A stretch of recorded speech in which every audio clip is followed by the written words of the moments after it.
recording, it says on my end. Okay, beautiful. Episode 200, Marcus Cardona. Woo! 200! Woo! I decided early on I wasn't gonna choose who got the big numbers. I was like, I'm just gonna let it happen. And you got it. You got it. It's a complete clusterfuck. I appreciate it. This has been I like having a repeat podcast because I get like one-time podcasts and I'm like, oh cool. So this has been fun. Yeah. One times are all right. I like repeats because the first one's always like a weird first date almost. You get all like the jitters out. And after that, it's kind of a continuation. You just kind of hit play. You just take your dick out and just like, let's get back to it, right? Yeah, exactly. But like, hey, I mean, it's a good one. I don't know how many other comedians you have on this podcast. I've tried to get others and they won't fucking do it, dude. But I'm like the who is it? I'm like the, I guess you are the minority. I'd be the Bill Burr for your Conan or whatever. I just get to say my thoughts. Yeah, fuck yeah. You can just come on this platform, just scream about whatever you want, and then sign off. Just no repercussions. Fuck it, I'm out. It's So the fucking liberals know. Let me tell you about the liberals and the conservatards and that. Last night, I don't think there's really any way we can even avoid it, so let's just jump right into it. It's just, I woke up this morning thinking, like, I don't want to talk about the debates today. I just want to, like, talk about dick jokes with Marcus. How long did you go into it? I made it through the whole thing. Poker. I made it through the whole thing. I was playing poker, so I was in the background. So I was like, I beat two guys, or I knocked almost everyone off the table, and then they all bought back in. Well, that's good. It was fun. That's good. Yeah, like there were only a couple like key points. Like I knew it was gonna be a cluster. Like my favorite one is like the fact that you texted me during the poker game. Because we were like already like, oh man, are you watching this? I'm like, yeah. I'm also like winning at poker. Yeah. And I'm like, and like the only thing that they were like, was it? What did I text you? Was it socialized healthcare or something like that? Socialized health, and I told I showed you the monkey meme. But it was.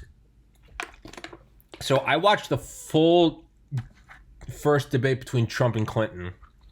The second one, I watched part of it the next day, and then I just didn't watch the third.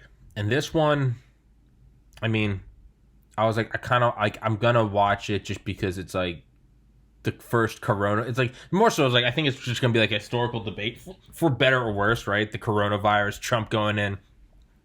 I went down with my mom and dad. And we turned it on. And I was like, all right, let's just see how this thing goes.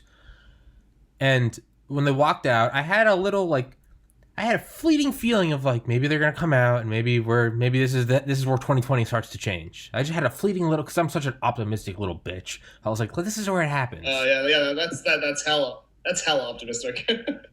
Within about 45 seconds, I was like, I can't finish this. But I sat through the whole thing because apparently I like to hurt myself, and I just sat. Yeah. Dude, debates for me, especially like presidential ones, because especially this one, especially the way that like the public has been like polarized and complete opposites. I'm like, these debates aren't changing anyone's mind. Nothing. Yeah, that's like the thing. I'm just like, all right. I was like, and I've been doing debate drinking. It's like they have a website, debatedrinking.com. So this is like a fun one because you're supposed to choose a candidate and then you drink when your candidate says like a certain word. So this was it last night. I did it for like everyone playing poker, just like we're in between blinds and stuff like that. So I'm just like, oh, cool. Guys, we're just going to do a drinking game real quick with the debate because it was playing in the background. So if you chose Joe Biden, my favorite ones were, let's see. If you chose Joe Biden, you have to drink whenever he said Russia, mask, fair, malarkey, and here's the deal, which hilarious. I don't think did he say any of those? Yeah, he brought up the points like fair and Russia and then mask and stuff like that. And then Donald Trump's were China, vaccine, rigged, radical, powerful. Oh, Jesus Christ. And then the community were Obama, jobs, and middle class. So but it was, I mean, yeah, like there were like the top, like the moderator was bad. It was all so bad. It was, I mean, and you're right. Everyone sees what they want to see. Is that's how you know nobody. I was talking to a guy earlier about this, and we were like, in an MMA fight. I don't watch MMA fighting, but I mean anyone can know. In a fight called by decision, right? It's like how you always see those. You're like, how the fuck did that guy win? They're both still standing, right? Yeah. No, a guy wins when someone else is bleeding out of his ears, face down on the ground, and his kids are crying. The other guy wins, right? A knockout. Yeah. It's never good when you see everyone immediately Trump destroy, Biden destroy, and it's like, well, that's how you know there was no, I don't know, man. I feel like everyone who is in the middle is like, why are these our two options? And there's more of that than anyone else. I think, but yeah. Because I'm like, right now, the only thing that is of concern is like the whole like Joe Biden literally calling about, hey, can you denounce white supremacy? And he didn't. And he did. No. Yes. Yeah. Stand back and stand by. I'm just like, oh my God. Oh, it was. Yeah. Well, I mean, it just, I know that because I have the internet that like all the Proud Boys and stuff are like, oh, we're hype, we're prepared for whatever. And I'm just like, gayest fucking name for a group ever. That's the gayest fucking name. I think, who was it? Anthony, who was the guy? Anthony of Opie and Anthony. He was on Rogan and they were talking about Proud Boys. And they're like, that sounds like the gayest fucking name. That sounds like, I think he was like, it sounds like some fucking New York musical. Like, Proud Boys. He's like, that's what it sounds like. Like a bunch of doughboys heading off to World War I. We are the Proud Boys. Like, I mean, if you're gonna just like be like a white gang, at least name it something. Like, if you're gonna do it, like own it. It might as well at least be like, I don't know, like White Devils or something. But Proud Boys sounds like a 1920s like Coke commercial drawn by Walt Disney. Like Proud Boys. Like Proud Boys, right? I only drink Coca-Cola. Like but that I remember my friend Cal texted me that I went to Valdosta with when we lived in fucking the racist South. And Cal was like, yo man, you watching this? And Cal's a little more right-leaning, but even he was like, this is a shit show. He goes, this is disgusting. And he goes, who do you think's winning? I go, neither. And he goes, and as he's texting me, I see like the ... and then it stops. And he goes, did he just not denounce white supremacy? And I said, I think I just saw him not denounce it. And then, immediately after, I'm texting my other buddy who's more of a liberal, and he's like, why won't Biden just say like Antifa's bad? He's like, why won't he just say it? And I'm looking at like both these texts I'm having, and I'm just like, this is like, we're getting nowhere. And at the end of it, Biden did make me laugh. At the end of like the first segment, it slows down, and then Biden goes, well, that was real productive. And I was like, that's I think how everyone in America feels right now. That was real productive. But we finished, and my dad goes, that felt like I was just in a slow motion car crash for 90 minutes. Yeah, well, I'm just surprised that they both lasted on stage still coherent. But it was oh my God, there was just so much talking over one another.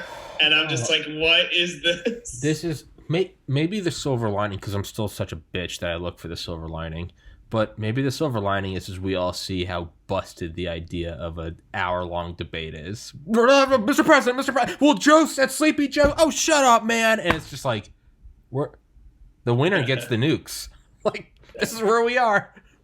Yeah, no, that's really it. Well, I mean, none of that matters. We're just picking out our like I talk with everyone all the time. I'm like, we're picking out our mascot. We're getting especially here in like New York, because because I'm back in Maine normally, and Maine is like pretty much a purple state. Yeah. It's like, and I'm like, that's actually I enjoy talking politics in Maine way more, because I'm like, it's not polarized left, one polarized way left, right. Yeah. But also, it's the dumbest thing too, because even though it is the whitest state, lack of diversity, like it never comes down to like something super racist until someone that I'm debating with is like, well, you'd think that as an Asian. And I'm like, no, I grew up here too, dude. I grew up in Maine. Shut the fuck up, and I'll like hand to you, because I'm like, I know about Maine politics. I know about like the economy. I've worked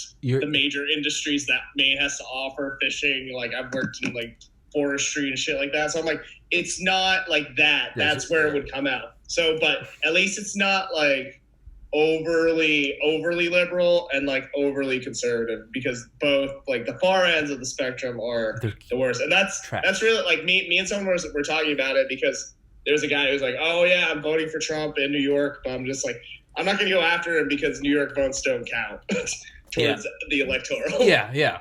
Well, first of all, I was going to say, that's a badass painting you have. Is that a painting or a poster? Or? It's a poster. This is I work advertising, so this is that's amazing. Arizona campaign for the Arizona 99-cent cans. So that's cool shit. Shout out to whoever the fuck made that. But boom. That's I didn't see the third face. It's just I mean, it's just like it's hot girls, and they're like, drink Arizona, it's 99 cents. We do.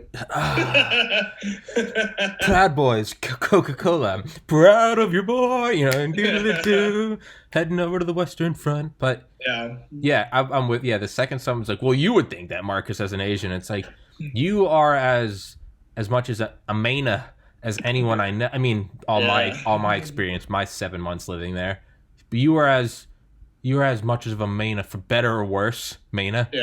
Than everyone else there. I understand it. It's just like, it's one of those things where I'm just like, it's like a talking point. Again, like after you run out of valid points, attack the person. You need to attack the character of the person, or whatever trait you can. I know I get that when it falls on to, all right, white guy, upper class, and I'm like, so we're here now. Cis white male. You blue-eyed fuck. And I'm just like, all right, this is where we are. But I'm almost at a point where I've been debating with myself over the last month that I think I'm just going to start blindly voting third party for the rest of my life. Because the argument you always hear against third party is it's throwing away your vote. They're not going to win. But that's been, and it's true. Yeah. But that's been the argument. I mean, the first election I remember was Bush Gore. I was 10. I remember vaguely hearing that, like an uncle saying that or something. Well, that was 5 elections, right? 2004, 8, 12, 16. That was 5 elections ago. Yeah. You do it long enough, eventually, because that's the only thing I can think of that will ever even remotely help this system, is a third. Imagine if someone came out that was like, Proud Boys suck, Antifa sucks, we should have a middle-of-the-road healthcare.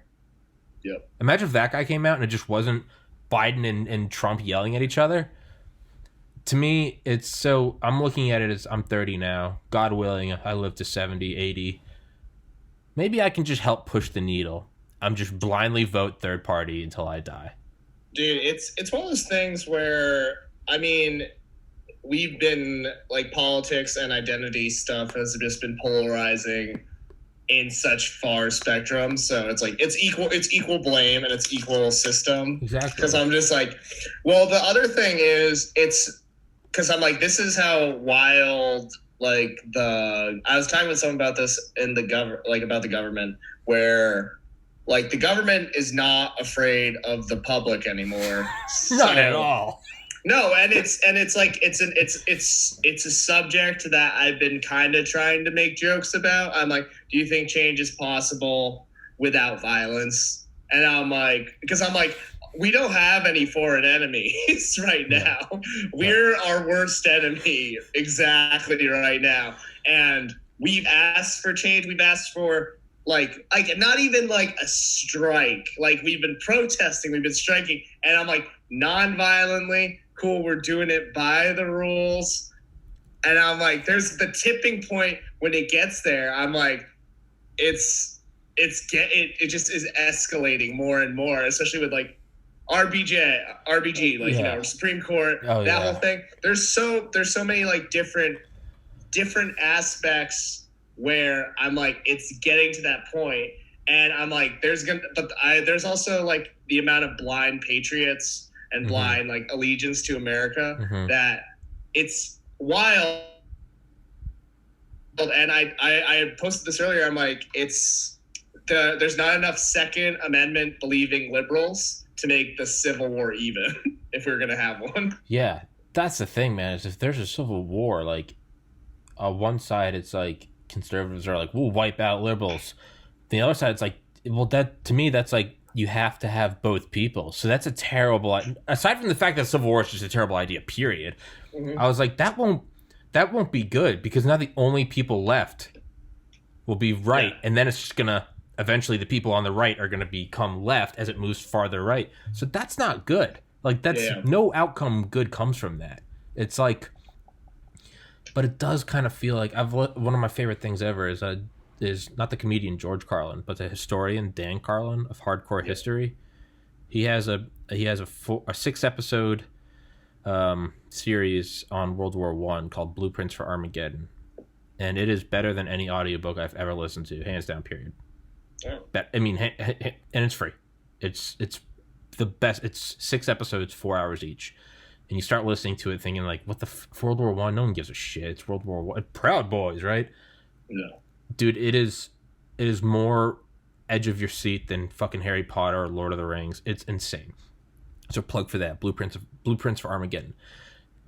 The way he describes it happening in the first episode, building up to it, I've been getting feelings of that this whole like last 6 months. It just feels like this train that can't slow down, and it almost feels like it's out of our hands. Like it's like hydroplaning.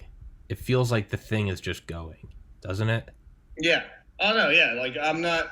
There's like really like as an individual within my lifetime, it's just we're just riding along the machine that's already been there. Because I'm like, it's everyone who thinks that they can individually change it or like get everyone behind them together. It's like you're not going against Trump. You're not going against the right. You're going against generations and the system and the way that like certain areas are, because even now it's like, the United States, it's, we've ignored small government, and then big government has now taken so much control. And now what you're trying to do is you're trying to change federal government to help the small government, when the focus should have been, you should have been focusing on small government more, because the cities that I was just in Philly and they made the thing like, oh, bad things happen in Philly. But no, Philly itself, Philadelphia in Pennsylvania has been struggling through the pandemic, and it just exacerbated things. New York has been in debt forever. Yeah, since the dawn of time. Like literally, New York's existence is just like a maxed out credit card that we just keep moving to a different credit card. That's really it. And all the commercial real estate is going to be the downfall of that. But also, we didn't need that much commercial real estate. The reason why it's overpopulated and there's a space problem in New York is because we have bigger stores than there's residential space for people. Yeah, it's just, I mean, dude, those Billionaires Row, dude, no one can look me in the eye and tell me with a straight face that's just not money laundering. Yeah, for overseas cash. I mean, what is it? 493 Park Ave. What is that? The super. I mean, there's a lot of super. I love skyscrapers. But there's a lot of super skinny skyscrapers going up in Manhattan right now. But this one's been finished for a while. It's the white one. It's just a perfect. It has perfect square windows. That one. I mean, the uppermost floors. I'm not kidding you, dude. They're selling for $90 million a piece, $100 million a piece. That's just, and no one lives there. That's just overseas. Yeah. Some Venezuelan guy just got cash from probably a bunch of kids mining him to death. He just placed that over there. No one gives a fuck. Yeah, that's really it.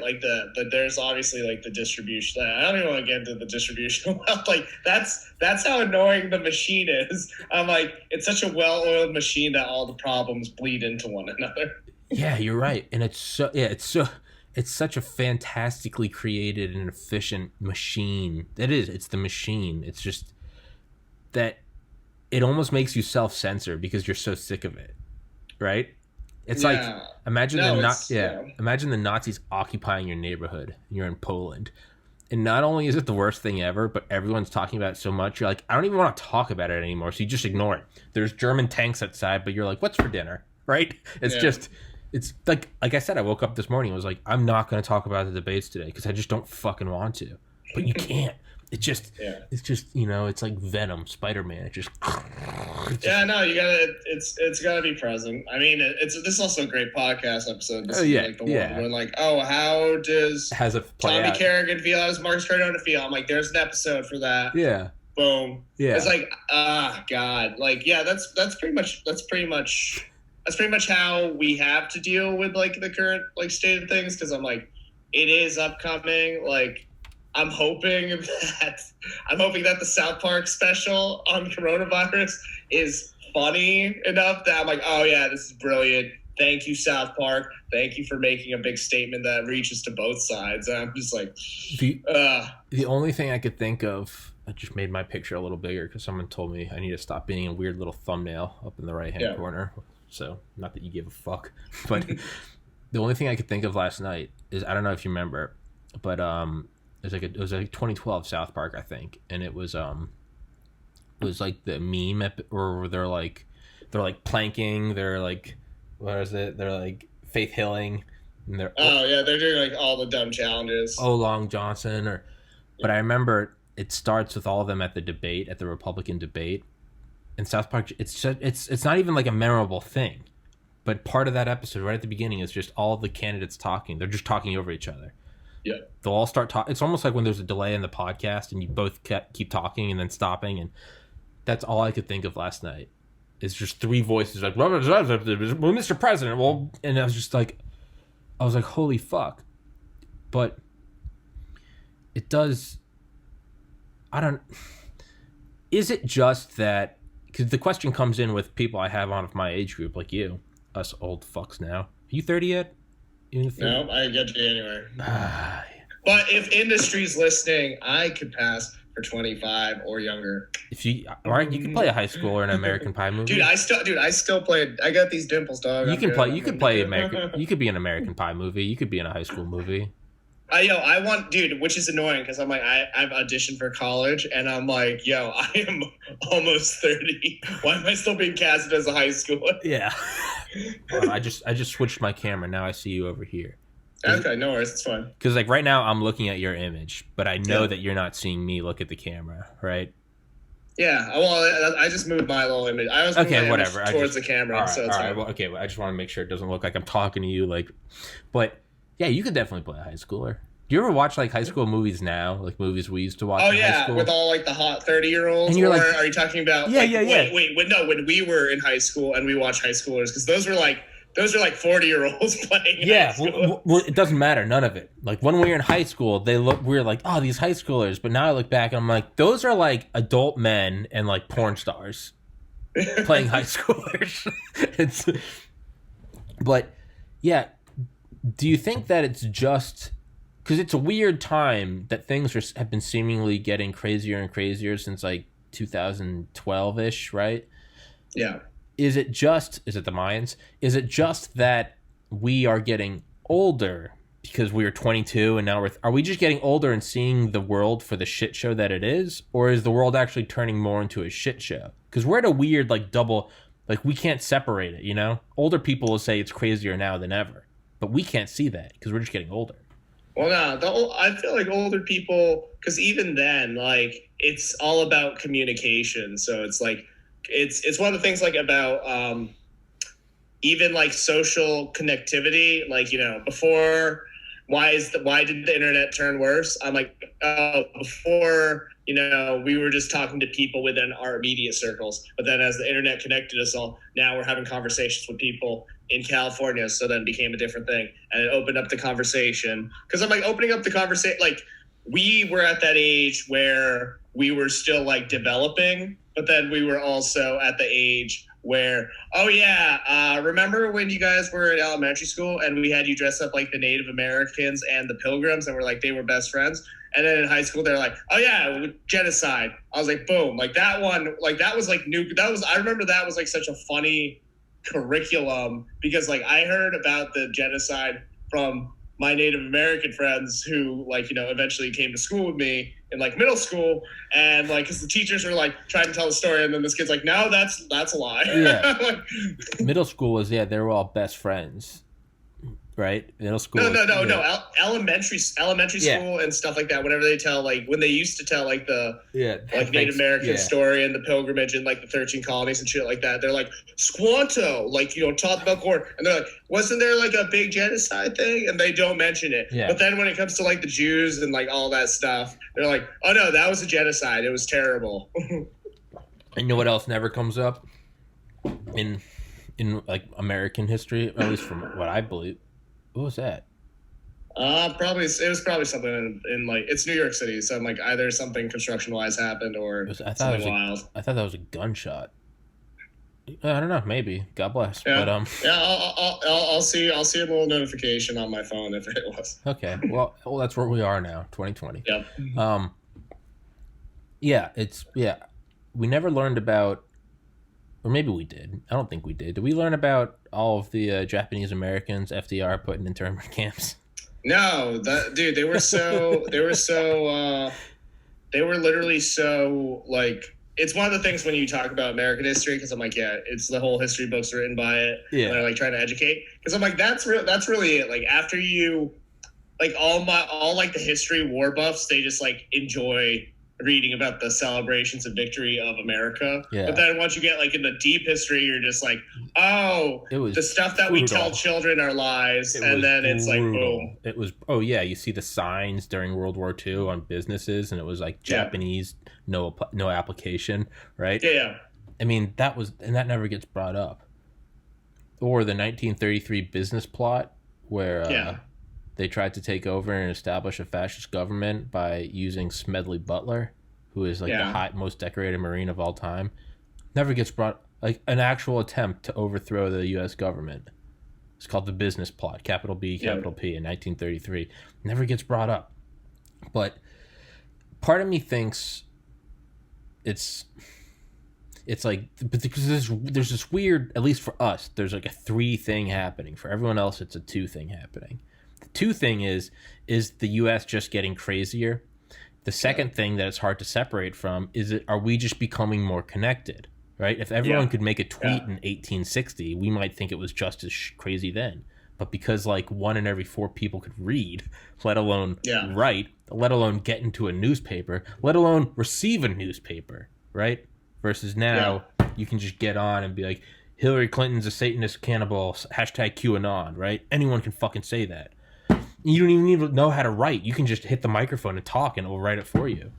Yeah. So one, is America getting crazier? 2, is it just that, is it and or everyone now has access to everyone else, and then us and or the 3, is this just a thing that happens between the ages of 22 and 30, whether it's now or whether it's 1400 AD, where you realize the world isn't as rosy anymore? Is that just like a normal almost as it's as common as like puberty, right? Do you just get a little more disillusioned? So it's hard to, do you get what I'm saying? It's hard to separate which is which. Well, I mean, no matter what, like, I feel like after you get out of high school, obviously, like, that's like leaving the nest and all that stuff. And then your concerns become financial, fiscal, and then there's like the whole family building thing now.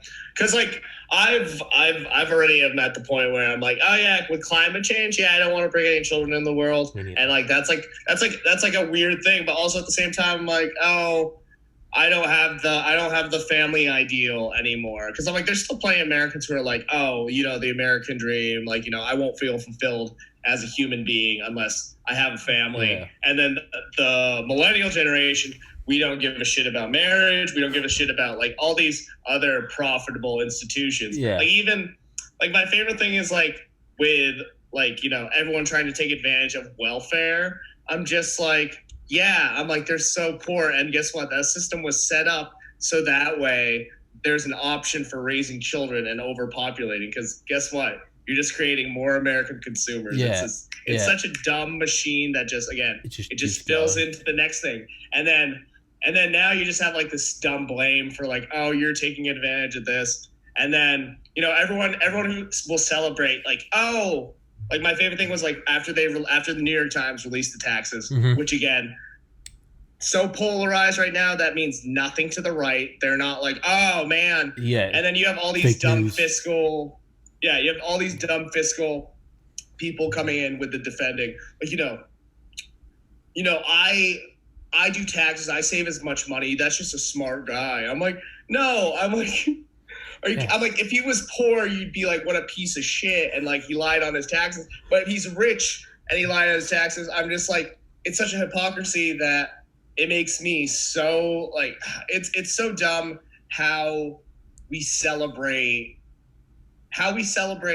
people because of their position wherever. Yeah, because they are running with the party that we agree with. Yeah. You know? Exactly.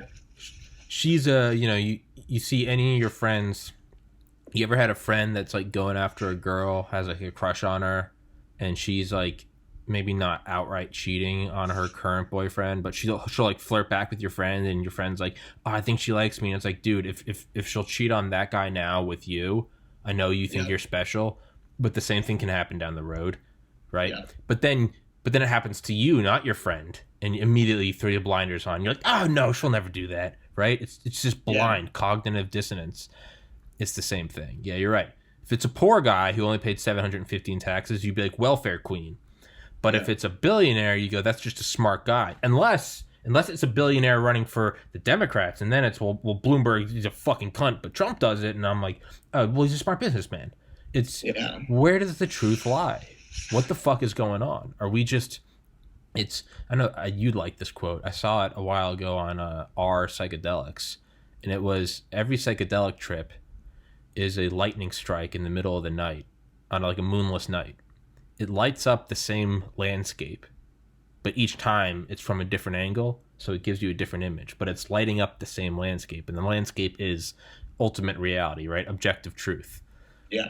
But you see it from different angles, so you can be looking at the same hill, and in my mind, I see it as just like a mile wide on a little valley, some trees, just at night, lightning strike, and you see it all for a second. Yeah.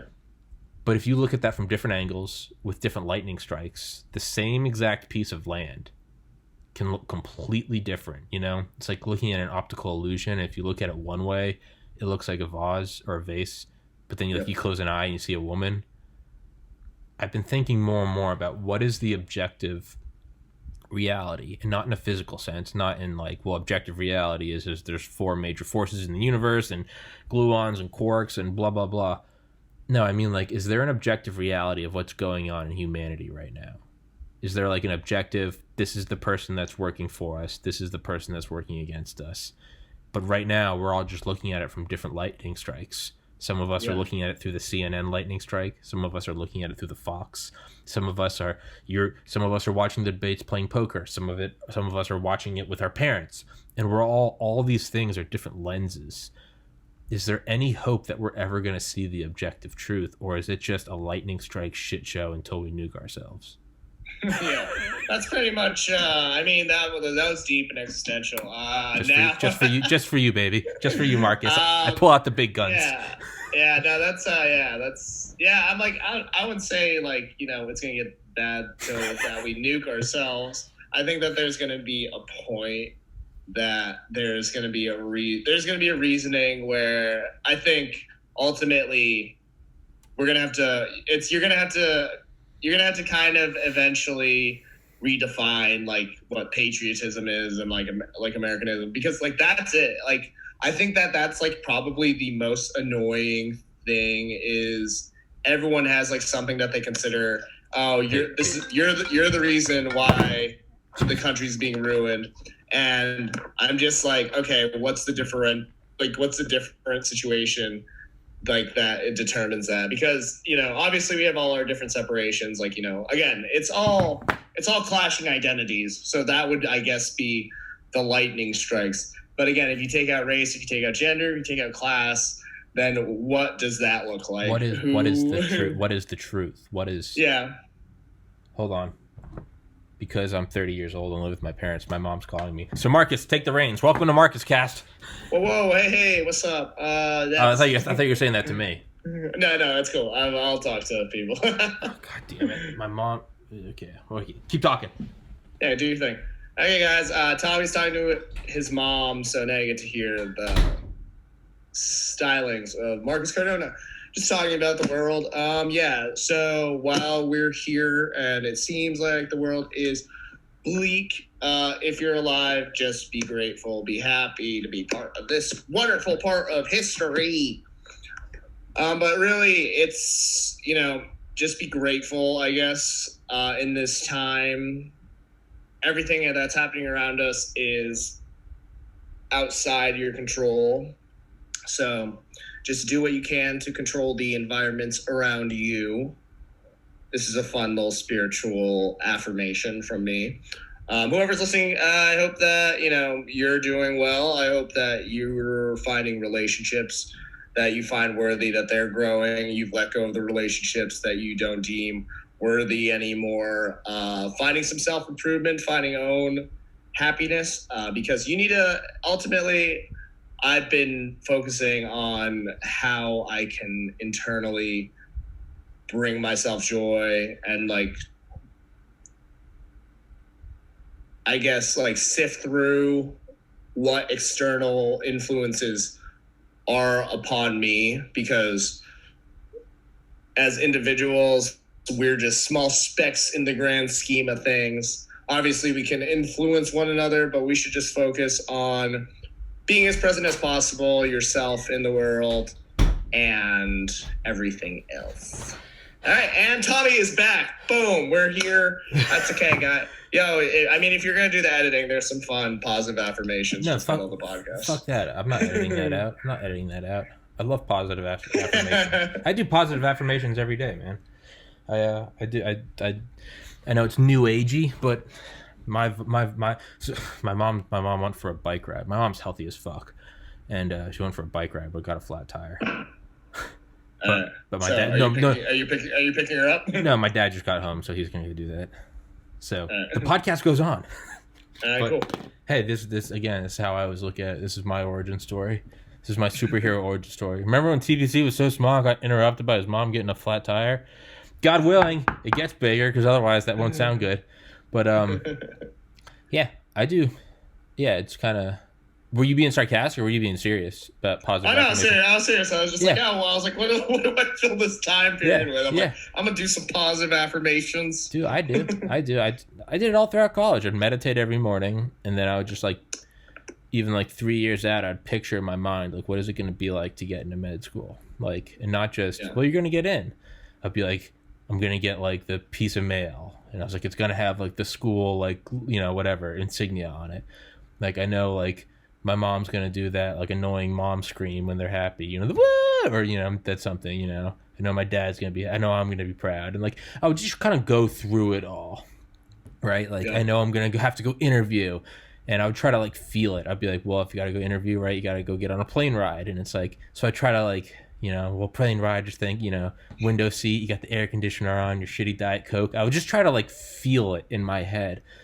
And I mean, I am a believer in it. As much as a science-oriented person as I am, I do believe that there's something to it. I don't think that it's all horseshit. Oh no, I'm you got to manifest it, talk about it. I do vision boards sometimes. Yeah.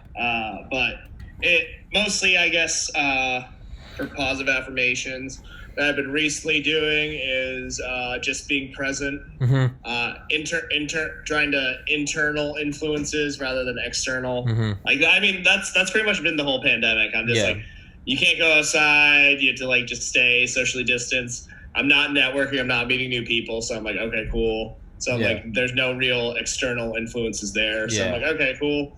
And I'm because I'm especially if you deal with any anything depression or anything like that, or even if you have ADHD, because I'm it's all just chemicals. Mm-hmm. It's in your head. So how do you combat that? You just gotta realize it's unplugging from the matrix. You gotta just realize that this is temporary. Yeah, none of it's real. None of it's real forever.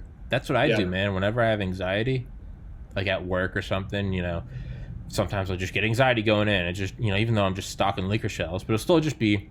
But I remind myself whenever it happens, I'm there's never, as many times as I've had anxiety and as many times as I will in the future, it's never lasted forever. It does at some point go away. Is my audio coming through well? Because I turned on a fan under my laptop. Yeah, you're fine. Okay. This thing overheats, dude. But it always goes away. But that's what I try to remind myself is like when I'm feeling something, I'm like, this is just that. Like this isn't the objective reality. This is just a lightning strike. Yeah. It's like I hate not days you don't get enough sleep the whole day. Just feels so fucking off, right? Yeah. But I always tell myself, I'm like, this isn't like no sleep gives me like more anxiety than anything. Where I'm like, oh, I'm doing poorly. Like people are disappointed in me. Like I always just tell myself, I'm like, you're just looking at it through the lens right now, or you just if like your windshield wiper's all like shitty and covered in mud, that doesn't mean that outside is shitty. You just gotta, it's temporary. Just clean the windshield. I'm like, this is just the lens that I'm looking at reality through right now. Right? It's just you didn't get enough sleep. Like that's fine, or something's fucked up. It's not enough dopamine in one spot. Like all right, give it time. It goes, get some sleep, stay hydrated, do some exercise, do some meditation, but just keep going. It always goes back to normal. But yeah, staying more present is, I mean, if that's not the holy grail of it all, right? Well, I mean, yeah, I'm like, well, if your head is in the past, then that's regret. And then if you're worried about the future, that's anxiety or whatever. Was that anxiety? I have no idea. Yeah, Eckhart Tolle. Do you ever read any Eckhart? Yeah. Yeah, of course, dude. I do shrooms. Yeah. Of course I've heard of it. Yeah, Eckhart Tolle's a fucking badass, man. That is a peaceful motherfucker. But you look at him, or like Ram Dass, or or another great guy, Michael A. Singer. He wrote the book The Untethered Soul and The Surrender Experiment. Those are both insanely good books. They all there's something in them that like you can't fake. We just kind of like, if you ever watch videos of these guys talking, it's not. Oh yeah, dude, I listen to Alan Watts all the time. I go to sleep to that. Oh, I love Alan Watts. But if you ever look at any videos, specifically videos, Eckhart Tolle, Ram Dass, you just see them, and you're like, this guy isn't faking it. Unless this guy has like an IV drip of Xanax 24/7, like this guy is vibing good. And that's I saw some like old like screenshots I took forever ago that I have no recollection of taking them, but I found them, so I knew that there must have been some reason. But let's see. One of them was, oh yeah, here's a good one. You are being presented with two choices: evolve or repeat. That's it. That's all life is. That is a good one. The willow knows what the storm does not, that the ability to endure harm outlives the power to inflict it. Death is only the end if you assume the story is about you. Ooh, that's good. If the mountains were smooth, you couldn't climb them. I like that one a lot. The most brilliant of flowers never bloom under the shade of the trees, so, leave your safety. No single raindrop believes it is to blame for the flood. That's a good one. Don't set yourself on fire to keep others warm. That's all right. Yeah. Love is like a fart. You can't force it or it'll be shit. Yeah. I learned long ago, never wrestle with a pig. You get dirty, and besides, the pig likes it. Yeah, so there's just some little... Yeah. Is it?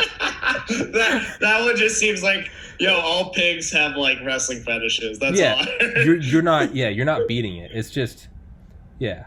Did you really have a bad day, or did you have 10 to 20 minutes where you let your thoughts run undisciplined, and that led to a bad vibe that carried your whole day? Come on, man. You run this shit. Pay attention.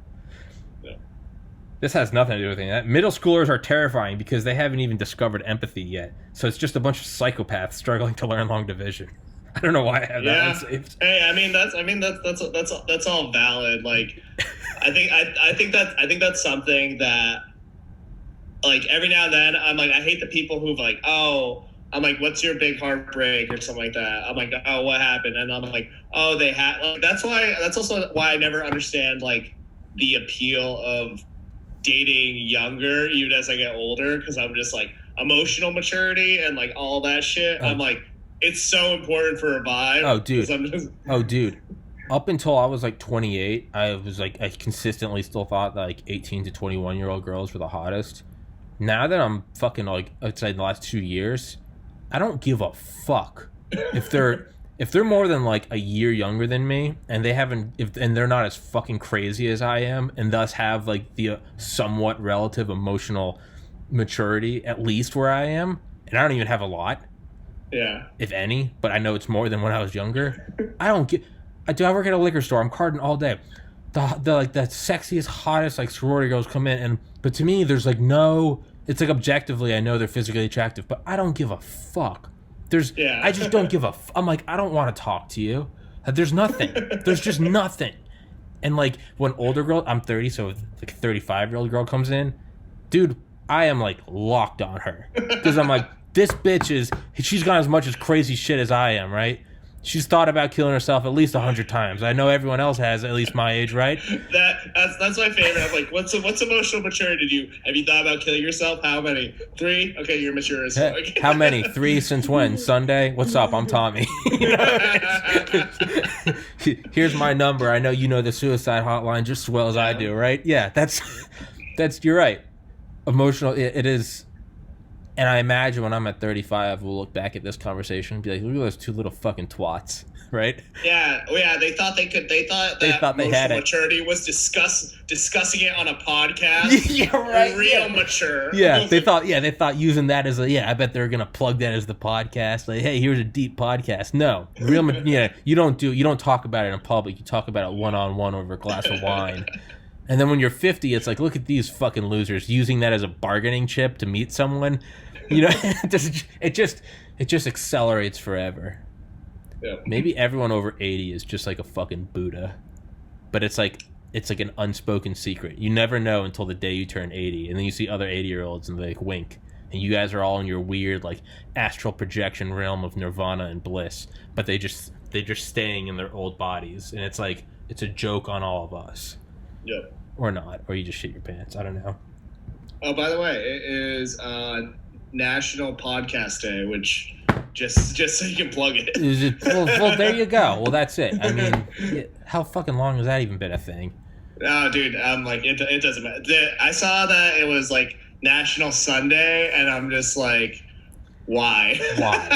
I'm like, I have a birthday. I don't even need to be celebrated for that. Right? No, there's no more celebrate. Oh, here's another good one. If you believe that if you traveled to the past and changed one small thing in your life, that it would have a huge ripple effect to the present day, then how come you don't just change one small thing today for future you? That mindset, honestly, is if I remember, is kind of what started this podcast. I was like, what if I just do like an episode every other day? Like, where will I be in a year? Because the time is going to pass anyway, right? Not that much has come of it, but you'd like this one. Smoking weed in 2007. You're smoking a bowl in the woods a mile behind Taco Bell before a movie. Man, I hope the cops don't show up. Smoking weed in 2020. Guess I'll just hit this vape pen in Target. Fuck it. Yeah, oh man, weed's becoming legal recreationally in October 9th in Maine. But also, that's also another thing too. Like, I don't smoke. I didn't develop as a stoner. Like, if I have it, I'll smoke it. But I'm also never like the guy who's like, oh man, I need to get an 8th or else I don't have weed on me. Yeah. I'm like, that's another weird thing that I've matured out of. Like, if it's offered to me, I'll take it, but I'm not going out of my way. The same thing with like beer. I'm like, it's more social than anything else. I'm like, okay, cool. Yeah, I don't seek out. I don't drink anymore, but I don't, but I don't actively seek out weed. Like, if I'm with some friends and they have it, and it's like, let's rip it and play some Mario Kart. Sure, but it's like, there's no like, fuck, I only got enough for like 2 more bowls, man. Where'd you pick? He's not fucking. He's out of town. Fuck, can we find something? You're texting people you haven't talked to in 7 years. Hey man, do you know where I can buy weed? It's like, if it's there, I'll dabble a little bit. Yeah. Yeah, the war on drugs, am I right? Yeah, right. I know, seriously. It's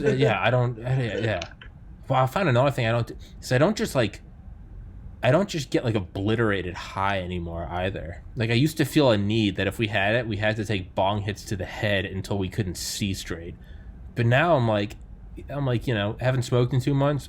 I'll take like a hit and a half just to like feel it out and just get a little bit. I don't see the. Dude, edibles used to wreck me. Now edibles, I'm like, oh, casual. I'm just like, all right, cool. Little tiny one, yeah. Oh, dude, yeah. I don't enjoy that. Like, with whatever it is, alcohol or weed. I used to love that, but I don't like that just like catatonic, like going to a different planet. Like if I'm gonna go to a different planet, I'm gonna take LSD or mushrooms. I'm gonna do it by myself. I'm gonna do it in like a sunny front yard, or I'm gonna do it like alone on a bed at night and meditate. If I'm gonna go off this planet, I'm gonna go out of this fucking galaxy. But if I'm not going, then I'm not going anywhere. Does that make sense? Yeah. If I'm gonna go for a trip, I'm leaving the universe. But I'm not going down the street. I'm just gonna stay sober. It's yeah. I don't know how the fuck we got there. Not important. Last one of these little gay fucking things I screenshotted. The present moment doesn't have any attributes. That one's been helping me a lot. I'm angry. I'm like, are you angry and pissed off? Or like, is this a situation to be angry and pissed off in? Or is this a vibe you're choosing right now in a neutral present reality? And it's more than that, right? It's interesting. You talk to yourself as like a secondary character. You don't talk about yourself in like the third person. Like Tommy thinks. Oh, Tommy thinks. Yeah. No, I'm a psycho. Dude, I'm a fucking... Thoughts in my head, man. If they were broadcast, I'd be in jail. Or in a straitjacket. Or both. But I don't. Instead, I have a podcast. But it just... Do you think that... Complete left field. Do you think Rogan sold out? I mean, yeah, for Spotify, I'm like, I mean, he himself is like already doomsday prepping. He gave up on LA, so now he's just trying to make sure that he's like secure financially. Does Joe Rogan like have like Joe Rogan doesn't play, or is Joe Rogan's married, right? Do you know this? Any of this? Yeah. He's married and has 3 kids. Okay, so then he's just like, it's like the dad thing. He's like, making sure his family's safe financially. Forever. He's getting his guns. He already does the hunting thing. So I'm like, he's already like separate himself. So I'm like, yeah, he's selling out, but I'm like, also he's like family oriented because like, who knows where the world's gonna end up. I mean, you're right, dude. If you're he's in his 50s. If you have a wife and 3 kids. Yeah. In 2020, right now, with the pandemic and the election and the riots, I mean, when's the next $100 million check opportunity coming by, right? Yeah. You're not A-Rod. You're not Tom Brady. He's got a big thing going, but all these things, they come and go. You got to grab it while it's here. Yeah. You're right, man. Maybe it's just get it now. Maybe he was planning on phasing out the podcast anyway. Yeah. And instead of just kind of going silently, he was like, fuck it, why don't I just sell it out? It'll become a piece of shit. But I was planning on getting out of this game anyway. Might as well do it with that $100 million parachute. Yeah, well, I mean, it's longevity. No matter what, like, even if Joe Rogan stopped the podcast, I'm like, he's still getting his, like, UFC residuals. He's still getting his other, like, I don't think he'd ever, like, get out of the limelight, and like he can go on tour whenever. Like, he doesn't even need to do stand up. He could just talk on stage and people will be like, Joe Rogan. Yeah, he's got so many contacts through that now. Yeah, you're right. He can do anything. Yeah. But it's all very easy to look at from the outside because we're not in his, Maybe you look at it. One thing I've been thinking of is, because I stock liquor shelves, I got nothing but time to think, is that in a way there's no such thing as not selling out. Because think about it. Let's just use a band or whatever. Let's use Rogan. So what's selling out? Taking 100 million, going to Spotify, the episodes, they used to be live. Then there was like a couple hour delay, and now they come out a week later. So they're clearly being reviewed. He's plugging shit. It's clearly not the same. It seems like it's kind of been raped by the corporate world, at least in my edgy opinion. The corporate world. What was the price? The price was $100 million. Okay. What is the price to not sell out? And what is not selling out? Not selling out is staying true, same studio, not leaving, same guests, right? Do it live, and you're doing it for all of the listeners. But that costs him $100 million. Yeah. Because he's turning that down to not sell out. So no matter what, it comes at a cost to someone. There's no such thing as not selling out. You either you either cannot be in the opportunity, you're never presented with the opportunity to sell out. You and I, there's no one even asking us to sell out, right? No. It's once that opportunity arises, it's not that you can grab it or not, it's that it splits into two forks. You can either not sell out and turn it down and stay true to your fans, but that now costs you the contract, or you take the contract, you get all that, and you don't stay true to the fans. But both are selling out. You're just selling out to a different bidder. Well, it's like, it's not even, I wouldn't say even that, because I'm like, the artist in terms of like today is like, you know, podcast, yeah, Joe Rogan wants like interesting episodes, because I'm like, but besides that, he was like, you know, just talking.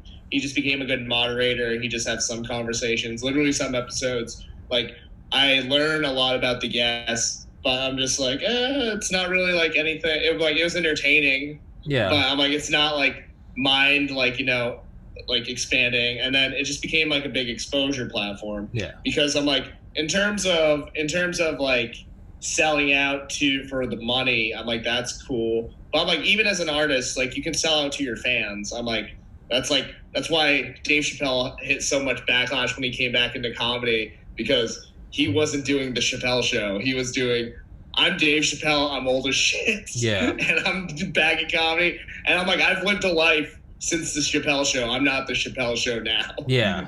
Yeah, you're right. It's just, honestly, I think it's just you get into that spot where you're offered the check. Yeah. With 9 digits in it. You just say, fuck it. Yeah. Plus Joe Rogan at this point, I'm like, it's not money for him. I think it's honestly just his own investments and for his own children and stuff. I honestly think that's all, like, it's just, like, all these moves are for his family, just not beyond himself. Just total dad move. Yeah, no, because he gets so much free stuff just as soon as he gets to plug it. Like, he has, since he got into bow hunting, he gets like so many free bow hunting equipment. Like, any smoker he gets, like, you know, he gets his own elk meat, and people will send in like their own elk meat recipes. From the UFC, he gets to, like, you know, interview all these people, and all those events are sponsored by Monster. He gets to go to all this stuff. I'm like, that's pretty much it. Like, I posted recently, like, because I'm like, comedy itself and entertainment itself is really dictated by like a madman team of being like, okay, this is your demographic, we can market you this way, blah blah blah. But I'm like, and that's just like, you know, creative teams of smaller companies like Comedy Central, same thing with like UFC and stuff like that. But beyond that, there's bigger brands that exist out there that are way more controlling. Anheuser-Busch, like drinks. And I think that eventually, because I'm like television, because like still television is like the big one. There's like ABC shows, NBC shows, and those are fading. But, you know, there's like the million commercials and like beers and stuff like that are out there, drinks, beverages, food. I think eventually entertainers aren't going to be like, oh yeah, that guy is sponsored by, you know, Comedy Central or something like that. It's going to be literally like, oh, that's like a Budweiser comedian or something like that. Because I'm like, they're already doing that transition anyway into music. Because was it Post Malone that shows with Budweiser, and then I'm like, if you're an MTV sponsored musician, what does that even mean? No one really cares. Yeah. Post Malone just always drank Bud Light, even when he was like small, and that was like reverse sponsorship. He just did it until they picked him up. Yeah, maybe I just need to do that, right? Well, I mean that's a podcast game. You got to either. Well, no, my favorite thing with podcasts, and like now we're getting meta because we're talking about podcasts, but I love talking about podcasts on the podcast. Who are listening to the podcast while we're on the podcast. Happening on podcast day, on National Podcast Day. Yeah, this is it. This is the whole thing. This is it. The podcast inside out. We have retained nirvana. We are at the highest state of podcasting. But podcasts initially, because I'm like, no matter what, podcasts were the alternative or like the updated version of radio. And radio's always had the commercials, been like, all right, this is for like this auto insurance. Yeah. And then once podcasts came out, I remember I like there's podcasts for some reason they always have sex toy sponsors. Yep. Flashlight. Yeah. I mean, big one. I'm just like that's it. So I'm like, you'd have to find out there. One of my friends, he does like a podcast you listen to when you're sleeping, and his sponsor is Purple, like the mattress. Okay. Yeah. So I'm just like, that's it. Like, there's gonna be some kind of, in order for them to consider like an art profitable now, it kind of needs to be an outward market to promote an already existing business that's grown beyond everything else. Yeah. So you would in our doomsday speaking, you'd like it. So I dropped my 10 terabyte hard drive a couple weeks ago, and it almost broke. And that was like the only copy I had of all my podcasts. And I realized like that was a terrible idea to just have one copy. So I got 3 identical hard drives, but they're like shock resistant, like water resistant. Like you can submerge them in water for like 20 minutes and they're still good. Like some of these like hardcore ones. And I got 3. So I just dumped. I have triple backups now. Yeah. And then I was like, well, shit. What if they like?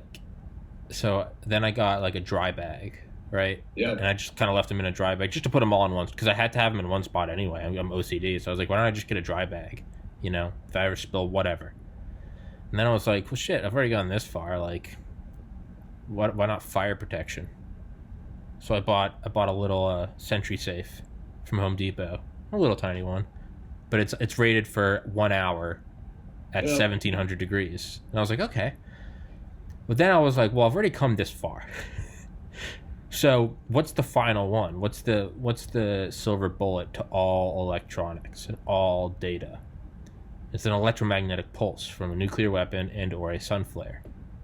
And I know how you go against those Faraday cages, because that's what all the nuclear bunkers have. That's what Air Force One has. It's just copper like thread woven throughout the whole thing. It's like the one protection where it's just like, it's almost like a cheat code. You just can't penetrate it. It's like a constant in the universe. Copper just provides that shield. It's a Faraday shielding. Well, I looked up and there actually is a company that makes Faraday bags, and it's for people, and they advertise it for like military, but it's also like, don't want an ex stalking you, but don't want to like, because how do you get it so no one stalks you? You throw your phone in the water or leave it at home. What if you still want to bring your phone with you? So they created these little like Faraday packs. Like $20, you drop your phone. I tried it out. I put in headphones, turned on Audible, dropped it in the bag, shuts off immediately. I tried it with airdropping. It shuts off halfway through. Just put it in the Faraday. So I was like, okay, it works. And so I got those. So I got a couple of those little ones from Amazon, right? Shout out trillionaire Jeff Bezos supporting the machine. And I got those. So now I've got an EMP-proof, waterproof, fireproof, dustproof, shockproof backup system. Just OCD, right? No need for it, but I have it now. of all these gems of podcasts. I know, right? It's not even like the only people who are doing that are like cryptocurrency miners. Or the people with the nuclear codes or the location of like CIA spies. And I was like, well, that's the so what, shock, dust, fire, water, EMP, but there's a 6th big one, and what that is that it contains nothing of value for anyone to steal. So that's my real trump card. It has nothing. That'll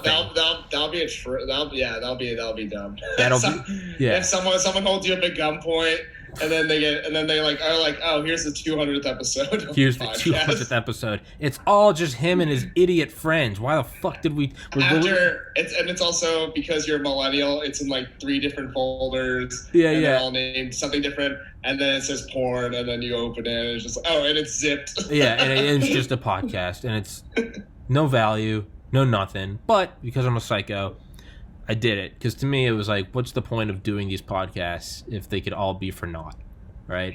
And so I did that. So any point being, to wrap it around, I contacted the company that makes the Faraday bags. It's called Mission Darkness. I told them about it. I was like, hey, will you guys sponsor me? They're like, we're not going to sponsor you. And I was like, fair. They're like, but we will send you like a free bag. And I was like, okay. So all that to say this, I have a free bag coming in the mail. That is the first thing the podcast has earned me, is a free $20 Faraday bag.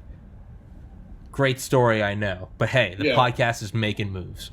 Hey, but now, like, you get the free plug for the Faraday bag, and people get to know about it now. So maybe there's a smaller company that's going to find it and be like, all right, cool. Shit, Mark, I'll send you one. You can use it. Tell me how it works. No psychos, no crazy exes stalking you.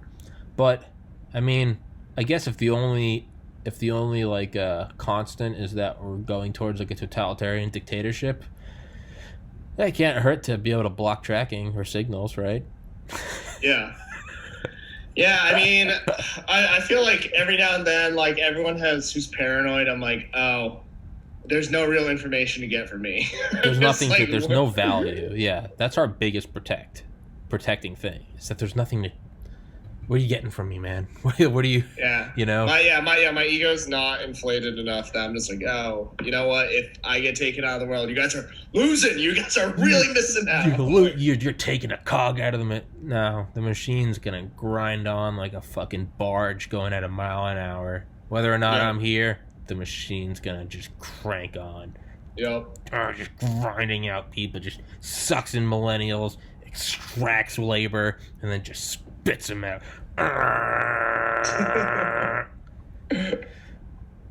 So that's where we are, Marcus. Yeah, no, that's pretty much. I mean, that was full expression of how you feel, Yeah. and how most of us feel, in all honesty. But again, there are the egotistical people who are like, oh no, I'm separate. I'm like, no, you're as much of this as possible. And I'm like, can you contribute change? I'm like, you think you can, but you can't. Yeah, no raindrop thinks it's responsible for the flood. Yep. But does that go back to support my bullshit argument for a third party? No one thinks they can make a flood. None of the rain. It doesn't. But okay, so I guess fuck let's me. Let's do this from the so no raindrop feels like they're responsible for the flood. Okay, so I guess the equivalent of third party would be if you're a raindrop and there's like 2 towns getting flooded, but like literally all the raindrops fall this way or that way, and then you fall here, but then like it doesn't really count because I'm like, I guess that's it. Yeah. And then but then like you're trying to make a point. You're not going to convince other raindrops to like move direction because they're so far like opposite sides. But maybe that's the logic though. The idea that one raindrop thinks it can't possibly create a flood. Like, but what if every raindrop is thinking that? Well, I'm not going to go do it because I'm not going to convince anyone else. Yeah. But what if that's what everyone's thinking? And one person does it, and someone else does it, and someone else does it. Granted, it's idyllic, eye-rolling, romantic shit. But the way I look at it is like, what the fuck do we have to lose? If last night was the best we have to choose from, what the fuck do we have to lose? Yeah. Trump is a billionaire paying nothing in taxes. Biden just got 5 or 10 times the backing from Wall Street that Trump got. So they're both not fighting for us. Yeah. So what do we have to lose? That's my logic. Yeah. Make them offer you something that will make you want to vote for them instead of just voting by default. Right? Yeah. Because neither are offering something that is necessarily... No one's voting for one candidate because they want them. They're voting because they hate the other. Right? Yeah. So if there's some third-party person that's like, fuck it, federally legalized weed, no, never going to overturn Roe v. Wade, socialize Medicare, we'll still keep the military big, strong borders, but you can also get a sex change, just everything from both sides. What if you could actually have a candidate that people voted for instead of voting against someone else? Does that make sense? Yeah. It's all nauseatingly naive and idyllic, right? Maybe if we all just try together, guys, we can do it. And the machine grinds on. The military-industrial complex just says, fuck off. Just the sausage grinder. But even if that is the case, if none of it matters, then what does it matter whether or not I go vote for one of the two or whether I just take some idyllic romantic mindset? If none of it matters, why not just do the one you want to do anyway, right? Kind of Alan Watts. None of it matters. You're all going to die. Yep. None of this matters. You might as well be a stand-up comedian. You might as well start a podcast. None of it matters, right? You're not going to fix it. You can't, it's not a game. The universe can't be beat. We did it. We made it. Even if we somehow get by without civil war and we go on to create utopia, ultimately, we're still just on one little fucking piece of iron silicate dust around an unsubstantially impressive star in the middle of infinity. None of it matters. Yeah, no, that's pretty much. Yeah, that's pretty much it, man. Like, none of it. Yeah, I'm like, I mean, that's my favorite thing, because I'm like, if nothing has value, because it doesn't matter, then any way that you feel about it, it's mindset. It's, you can either have a positive outlook on nothing mattering, or a negative outlook. Yeah, positive nihilism. I think that's my favorite mindset. Oh yeah, absolutely. Yeah. Nothing matters. It all sucks. Or nothing matters. Fuck it. Go ask out the girl you have a crush on. She said no. Doesn't matter. Nothing matters. Right? Yep. I think that's the way to go. Am I burning you out, Marcus? No, I'm good, man. I'm chilling. I'm like, we still got like 40 minutes. Yeah. So I can like still be on this. Yeah. Well, I just don't want to force you, because I'll never shut the fuck up. I keep people hostage, man. So, if you're back in New York now, how long have you been back? Because you've been in Maine since the first time you came on. Oh no, this is just work stuff. I had work in Philly last Thursday, and then I have work again this Thursday through Friday. Then I'm going to go back to Maine up until the 12th, I think. At 12th or 13th, I had to be back in New York for another work project, because every company's trying to advertise in the fourth quarter. That's also an annoying part. Yeah, but yeah, I'm like, this is just like temporary work. I'm like, and again, like, all my plans for longevity are just like, it's whatever. Nothing matters. It's whatever. Yeah, I mean, dude, that's what I am right now. I work at a liquor store. I have no intentions of like, I'm gonna crawl up the liquor store corporate ladder. No, I'm getting cash for hard drives. Like, you know, I'm getting better internet. I'm getting a laptop fan. Like, so. Do you think so? Last night, Trump said that the vaccine is weeks away. Do you think that was as bullshit as everything else in that 90 minutes?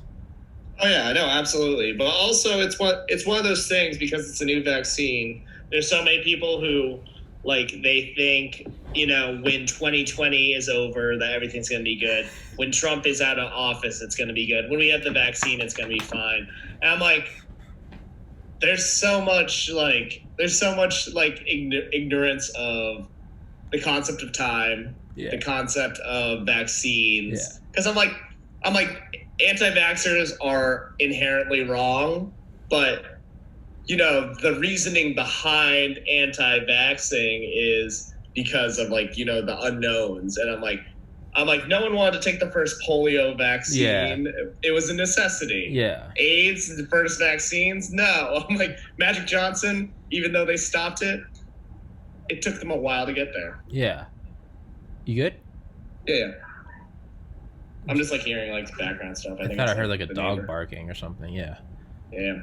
But besides that, I'm just like, it's all like crazy. Like, you know, people thinking of immediate solutions, because I'm like me, I don't want to take the first vaccine because I've seen zombie movies. Fuck no. Yeah, fuck no. I mean, not even zombie. Under JFK, there was some woman who was the head of, I don't remember what it was, might have been Department of Health or National Institutes of Health, but there was some, I'm remembering this from a college course, there's an example. There was some medication for women. I don't remember what it was for, but it might have been like I don't know. I don't fucking know what it was. It was something that like young women, but it wasn't a contraceptive, but it was something like young women take. And it was working well in like Europe. But this woman under JFK's administration was like, this has only been on the market for like 2 months. Like, at the very least, let's wait till 9, because what do women do that takes 9 months? Create every other human. And so she was like, let's just wait. And she got so much backlash. People were like picketing at her home. She was getting like slandered in the media. And for whatever reason, JFK trusted her and she waited it out. And it came to be known as, you can Google it, it's called flipper babies. All these babies started being born from these women that had been taking it. And their hands and feet weren't forming. Yeah, they're fused, right? Yes, yeah, they had those flipper ones, babies. And there was just this whole like epidemic of flipper babies whose just lives would never be as normal as any of us. And this woman was like applauded for it because she was like, no, like we gotta wait.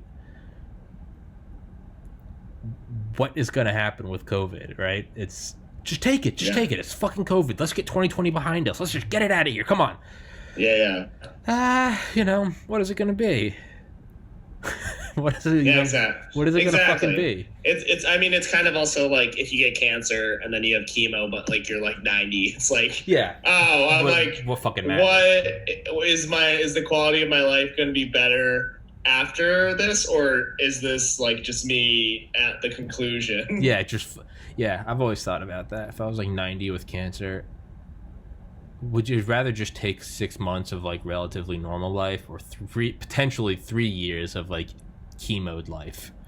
Like, intensive chemo, paying bills, and all this stuff. Fuck that. Give me 6 months of relatively normal, and then just give me some assisted suicide on the way out. Dude, yeah, I'm like, normalize euthanasia. That's how I'm.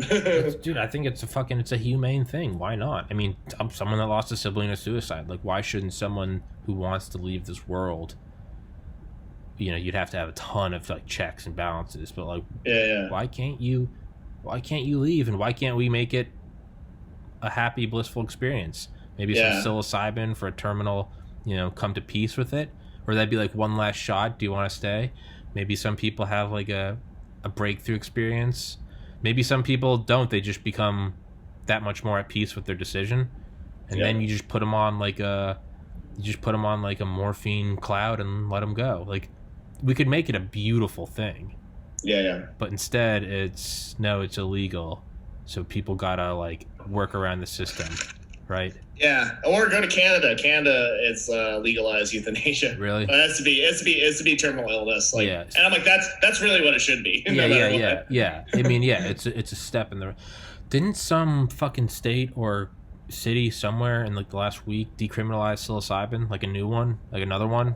Because it was probably like DC or something like that. Because it was Denver, but I think someone else did it, and I love it because it's like, I always think like if we could just go back to like the 70s, and why can't we legalize weed? Some Karen was like, because first it's weed, and I love how that's exactly what's happening. First it was weed, and then it spread everywhere, and then the place where the weed started, Colorado, someone went mushrooms, and now a couple other people are going mushrooms, and it's just you let one in and the doors open up, and I love it because that's exactly what's happening. Yeah, no, well, I mean, it's all like all the psychedelics that weren't like medically made, because like once they started like basically replicating it with like Molly and stuff like that. And then ketamine, like once they started using ketamine and for like depression and stuff like that, they're just like, okay, here's opening up the gate. And I'm like, everyone who was like smoking weed and doing shrooms before, we're like, see? Look, it fucking worked. And then they'll come out and they'll be like, wow, psilocybin is having an amazing effect on people's depression. And everyone ever as being like, shit. Like, wow, new study shows it doesn't make you want to jump out of a building. Instead, it just brings you oneness with the universe, and it realizes that we're all made of love and we're just one entity. Everyone's like, no fucking shit. But maybe that is the wild card of 2020. Some fucking federally legalized psilocybin. Maybe that's the wild card of 2020. Because doesn't all of America seem like it just needs a shroom trip next to like a lake? Ego death. That's how I feel. We all need your identity doesn't matter. America doesn't matter. We all need a collective shroom trip on like a sunny day watching a lake. Like, that's what America needs as a whole. Dude, you don't need you don't get change through nonviolence. Same thing with shroom chips. You don't get change through a good shroom chip. It has to be the worst shroom trip ever, and then afterwards you're like, okay, I need to change my life. You experience firsthand what an actual civil war. You see your family members dead with their brains on your lap, and you're like, fuck. Here's your how you change the rain into to the flood. Yeah. You give everyone who's hard left, hard right leaning, you give them shrooms, they come out of it, and the person who talks them down is third party. Yeah. Boom. Yeah. Yeah. You come out and you go, hey, I was being a bit of a dick. But that's just always, you can tell they just came out of a bad trip. They're a little freaked out, but they're also like resolutely like, I'm changing some things, that resolution after like an edible that's too strong where you're like, I saw the devil. I need to end this grudge I'm having with someone. I need to talk to them and tell them that they're my friend. We need everyone to come out of this terrified. Right. No, it can't be a sunny day next to a glistening lake. You have to see mortality creeping up your legs like quicksand. Yeah, you'd have that like dark, deep. What are your eternal fears? What are these blocks? Yeah. There's gonna be a big gay community that comes out of it. Yeah. There's gonna be so many people. There's gonna be like that's what needs to happen. There just needs to be a big like, oh no, I am what I am. I am non-binary. I'm like, oh shit, were you wearing all that MAGA stuff? I'm like, yeah. Everyone just needs. You're gonna have a bunch of liberals coming out like, I fucking love guns. I just do. You're gonna have a bunch of conservatives coming. Half the GOP is gonna come out and just they're gonna start dating each other, and it's gonna be one big love fest. But it's coming from the fire. You have to. Yeah, no, it has to be. It's like non-violent change. Bad trip. It's the same thing. A beautifully glass blown, like, sculpture or vase. It only comes from coming out of the blast furnace, right? Yeah. To get like a metal sculpture, you have to beat the shit out of it with a sledgehammer. I think that's what it is, right? Pressure turns carbon into a diamond. That's what it is. We come from the heavy elements in our body come from supernovas. Maybe that's what all this is we are going to collectively have a bad shroom trip and come out on the other side, right? Or this year is the bad shroom trip. No, I'm just kidding. It might be, dude. It might be. It does not. It's not 8 hours. Right now we're going on like 9 months. Like It is a long trip. Yeah, you're just like, are you still tripping? I'm like, dude, I don't know. Yeah. No, but it is. It's like, right? It can't possibly be real. They're shutting down the Olympics. They're banning travel. You have to wear a mask. This has to be a bad trip. That's exactly what it is. It's a bad fucking trip. Dude, I made this a joke. I'm like, this year seems like the most elaborate Inception plot. I'm like, what? Who's trying to plant this idea in my head? Also, what is the idea? The idea is that we all need a shroom trip. It's big mushroom. Instead of big pharma, it's big mushroom. Dude, that would be, actually, the first vaccine is just mushrooms. That would be it. It's time delayed mushrooms. It's a 14-day delay, so no one knows right away. Yeah. And the people that need it are older people who are at risk of COVID, so they get it. It's a bunch of... You know what it is? It's, in like the early 2000s, there's a terrorist group in Russia that held like 300 people hostage in a movie theater.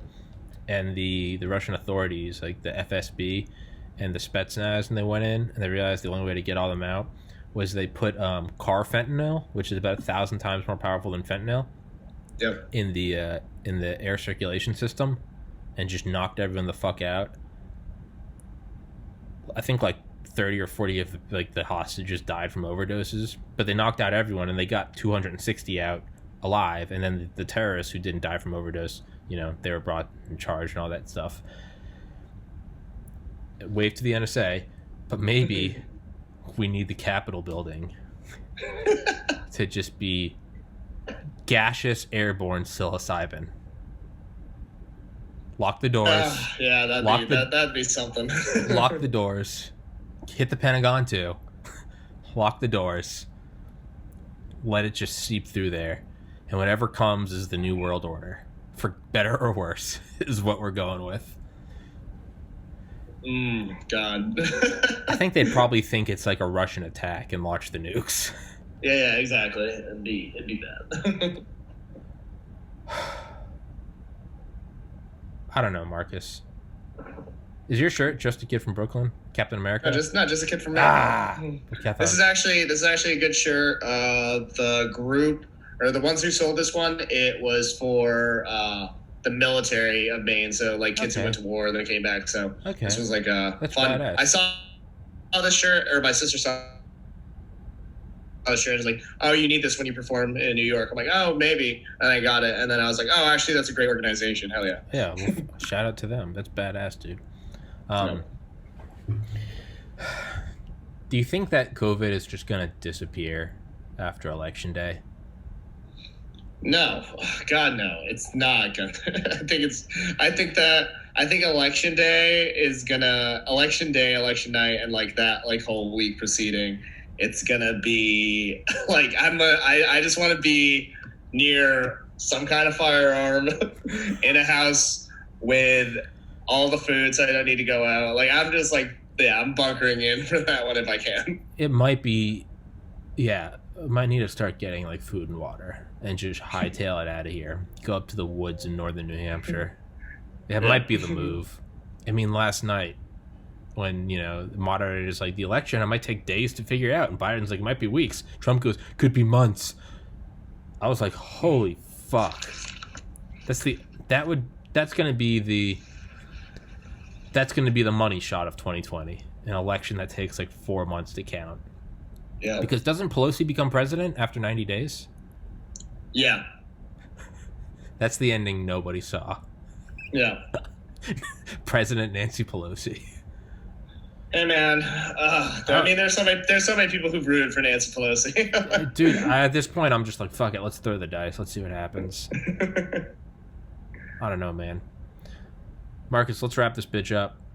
Hell yeah. Because I'm gonna move this to my new external. And my laptop is approaching fusion temperatures. Yeah, that's fair. Yeah. So, thanks for coming on, man. Yeah, of course, man. I'm always I'm glad to be part of the 200th episode on podcast day after the debate. This is a memorable day. Cathartically talk about how we're gonna fix the country, which is gonna be through shrooms. So through shrooms, through. I think that was you take the cake for this episode. You won the trophy. We need a shroom trip next to a glistening lake. No. Just like there is no peaceful change in power, there's only violence. You're right. This can't be a loving experience of, I saw God. No. You have to get ass fucked by Satan in a group of demons and gargoyles jizz on your face. That's what we need. Those who suffer, remember. Fear is what will get us through this. Fear is the only way you fight 2020 is with 2020. Yep, 2020 doesn't play by the rules. You don't go in there with love. You give it a shroom trip and show it death itself. On that note, everybody stay safe, love each other, Yeah, ELE guys. Yeah, guys. We're all gonna die anyway, whether it's 2020 or 2120. So love each other, be cool, don't give in to the moron masses, and vote for Marcus. Hey, what's up, guys? All right, thanks for having me. All right, buddy. Thanks for coming on, man. Peace.